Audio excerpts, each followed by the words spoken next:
Hello and welcome everyone. Myself Bhagyashree. Today we are going to continue our topic, that is simulation. Today we will solve illustration number 27. The manager of a bookstore has to decide the number of copies of a particular tax law book to order. A book costs ₹60 and is sold for ₹80.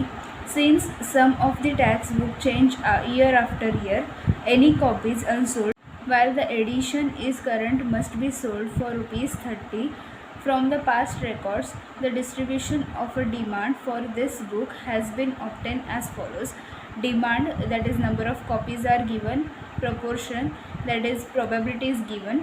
Using the following sequences of random number, generate the demand for 20 time periods, that is years. Calculate the average profit obtained under each of the courses of action open to the manager. What is the optimal policy? So random numbers are given here. अभी ये जो question है इसका मतलब है कि जो भी मैनेजर है बुक स्टोर का, वो क्या कर रहा है कि टैक्स का जो भी बुक है वो टेक्स्ट बुक वो लोग बेचते, तो टेक्स्ट बुक का कॉस्ट है, उसका कॉस्ट है 60 एंड वो लोग 80 रुपीज़ पे उसको सेल करते हैं. लेकिन टैक्स का बुक आपको तो पता है, जो भी अमेंडमेंट्स आता है तो फिर हम लोग पास्ट ईयर्स का नहीं यूज़ कर सकते, तो हम लोग को ईयर बाय ईयर वो न्यू ही यूज़ करना पड़ता है. तो ये लोग बोल रहे हैं कि ऐसे कोई कॉपीज़ अगर एक्स्ट्रा बच रहे हैं हमारे पास तो वो हम लोग 30 रुपीज़ पे बेच देंगे, क्योंकि अगर रखेंगे तो नेक्स्ट ईयर तो उसका कुछ भी यूज़ नहीं आएगा, तो इसी ईयर हम लोग वो 30 रुपीज़ पे बेच देंगे. सो अभी हम लोग को ये जो भी डेटा दिया है उसका सिमुलेशन करना है. फर्स्ट ऑफ ऑल हम लोग ये डिमांड और ये proportion, that is probability, answer में कॉपी करके लेंगे. सो इधर हम लोग ने डिमांड एंड प्रोबेबिलिटी क्वेश्चन से कॉपी करके लिया है. अभी नेक्स्ट इज़ क्यूमुलेटिव प्रोबेबिलिटी. सो पहला तो प्रोबेबिलिटी वैसे ही आ जाएगा, ये पहले में सेकंड वाला ऐड हो जाएगा, दैट इज़ 0.13. इसमें ये वाला ऐड हो जाएगा 0.33. इसमें ये वाला ऐड हो जाएगा, दैट इज़ 0.78.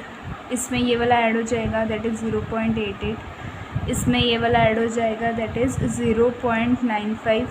इसमें ये वाला ऐड हो जाएगा, दैट इज़ 0.98. एंड इसमें लास्ट वाला ऐड हो जाएगा, दैट इज़ 1. अभी हम लोग रेंज निकालते हैं. सो हम लोग को पता है कि रेंज का स्टार्टिंग 0 से होता है और उसका एंडिंग हमेशा 99 से होता है. सो 0 to इधर 5 है, 5 में से एक गया, दैट इज़ 4. 4 के आगे आता है 5. 13 में से एक गया, दैट इज़ 12. 12 के आगे आता है 13. 33 में से एक गया, दैट इज़ 32. 32 के आगे आता है 33. 78 में से एक गया, दैट इज़ 77. 77 के आगे आता है 78. 88 में से एक गया, दैट इज़ 87. 87 के आगे आता है 88. 95 में से एक गया, दैट इज़ 94. 94 के आगे आता है 95. 98 में से एक गया, दैट इज़ 97. 97 के आगे आता है 98. और रेंज का एंड हमेशा 99 से होता है. सो ये हमारे आंसर का सेकंड टेबल है. इधर हम लोग ने जो भी ईयर है वो 20 ईयर्स हम लोग ने बोला है, तो ईयर्स लिख के लिया, और जो भी क्वेश्चन में रैंडम नंबर्स दिया है वो हॉरिजॉन्टली कॉपी करके लिया है. अभी next step is expected demand हम लोग को फाइंड आउट करना है. तो फर्स्ट रैंडम नंबर इज़ 14. तो इधर अपने रेंज में 14 आता है इधर, तो डिमांड आ गया 17. नेक्स्ट इज़ 0 to, सो ये आएगा फर्स्ट रेंज में, दैट इज़ 15. 93 ये आएगा दिस रेंज में, दैट इज़ 20. 99 ये आएगा लास्ट रेंज में, दैट इज़ 22. 18 ये आएगा in this range, that is 17. अभी ऐसे ही हम लोग को बाकी सब का निकालना है. सी अभी इधर तक तो हमारा आंसर रेडी है. अभी next 3 columns are very important. First of all हम लोग देखते हैं कि ये जो 16 है वो क्या है. तो 16 इसका मतलब है कि हम लोग ने 16 बुक्स बेचने के लिए रखा है, तो हम लोग का डिमांड है 17, मतलब 16 ही बुक्स है और डिमांड 17 है. तो अनसोल्ड ऐसा कुछ बचेगा क्या स्टॉक में? तो इधर कुछ नहीं आएगा, क्योंकि बुक्स ही 16 है और डिमांड ही 17 है, मतलब डिमांड ज़्यादा है. इन शॉर्ट ये 16 के ऊपर अगर नंबर आता है तो इधर कुछ भी नहीं आएगा, लेकिन 16 के नीचे नंबर आता है तो इधर उसका डिफरेंस आएगा. सो नेक्स्ट इज़ 16 बुक्स है, 15 डिमांड है, मतलब एक बुक हमारे पास बचेगा अनसोल्ड. नेक्स्ट 16 बुक रखा है, 20 डिमांड है, मतलब कुछ नहीं आएगा। इधर 16 बुक है, 22 डिमांड, कुछ नहीं आएगा। 16 बुक है, 17 डिमांड, कुछ नहीं आएगा। 16 बुक है, 18 डिमांड, कुछ नहीं आएगा। 16 बुक्स रखा है, 18 बुक डिमांड में है तो स्टॉक में कुछ नहीं आएगा। 16 बुक्स है, 17 डिमांड है, कुछ नहीं आएगा। अभी इधर 16 बुक्स है, 16 डिमांड है, मतलब सारा बेच दिया, इधर भी कुछ नहीं आएगा। इधर भी सेम। अभी 16 बुक्स है, 20 डिमांड है, मतलब कुछ नहीं आएगा। 16 बुक्स है, 17 डिमांड है, इसका मतलब कुछ नहीं आएगा। 16 बुक्स है, 15 डिमांड है, मतलब एक बुक हमारे पास बचा। 16 बुक है, 18 डिमांड है, तो फिर कुछ नहीं आएगा। 16 बुक्स है, 18 डिमांड है, कुछ नहीं आएगा। 16 बुक है, 17 डिमांड है, मतलब डिमांड ज़्यादा है, कुछ नहीं आएगा। 16 बुक्स है, 17 डिमांड है, सो कुछ नहीं आएगा। 16 कुछ भी नहीं बचेगा। 16 मतलब भी कुछ नहीं बचेगा क्योंकि डिमांड ज़्यादा है। 16 बुक्स है, 18 डिमांड है, मतलब स्टॉक में कुछ नहीं बचेगा। इधर हम लोग का सिर्फ बचा 2, मतलब 16 बुक्स बेचने के लिए रखा है और ये सब डिमांड्स है, उसमें स्टॉक में हम लोग के पास सिर्फ 2 ही बचेगा। अभी सिमिलर वे में हम लोग को 17 और 18 का करना है। अगर 17 बुक्स है, 17 डिमांड है, कुछ नहीं आएगा। 17 बुक है, 15 डिमांड है, तो 2 बुक्स तो हमारे पास पड़ा रहेगा, तो वो स्टॉक में आ जाएगा।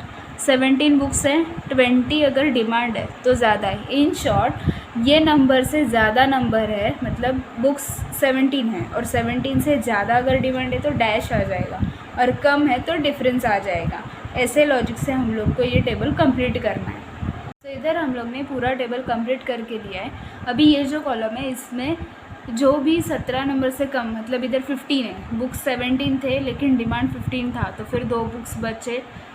उसके बाद 16 है, मतलब बुक्स ज़्यादा थे और 16 ही डिमांड था तो फिर एक बुक स्टॉक में बचा। इधर भी सेम लॉजिक, इधर भी वैसा ही है कि बुक्स 17 रखे थे और डिमांड तो सिर्फ 15 था तो फिर 2 बुक बच गए। इधर भी बुक 17 थे, डिमांड 16 था तो फिर एक बुक स्टॉक में है। वैसे ही ये भी कॉलम हम लोग ने कंप्लीट करके लिया है। तो इधर हम लोग ने टोटल निकाला है कि स्टॉक में अगर हम लोग 16 बुक्स रखेंगे तो कितना बचेगा, 17 रखेंगे तो कितना और 18 रखेंगे तो कितना। तो अभी आंसर का last part that is table number 3, उसमें हम लोग हमारा एवरेज प्रॉफिट निकालेंगे कि अगर हम लोग ने 16 स्टॉक रखा, 17 रखा, 18 रखा तो फिर हम लोग को कितना प्रॉफिट होगा और कौन सा वाला स्टॉक हम लोग रखेंगे तो मोर प्रॉफिटेबल रहेगा, वही स्टॉक हम लोग रखेंगे।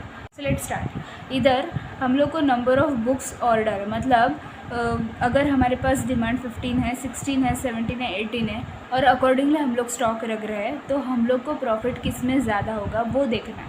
तो नंबर ऑफ़ बुक्स सोल्ड वो हम लोग देखेंगे। अभी जो भी हम लोग ने 16, 17, 18 वाइज कितना स्टॉक बचेगा वो देखा। सी 2, 7, 8 अकॉर्डिंगली हम लोग उधर नंबर्स यूज़ करेंगे। अभी 15 के लिए तो हम लोग ने वैसा कुछ कॉलम बनाया नहीं था, तो 15 बुक्स हम लोग सेल कर सकते हैं 20 ईयर्स, क्योंकि हम लोग को डेटा 20 ईयर्स का बोला है।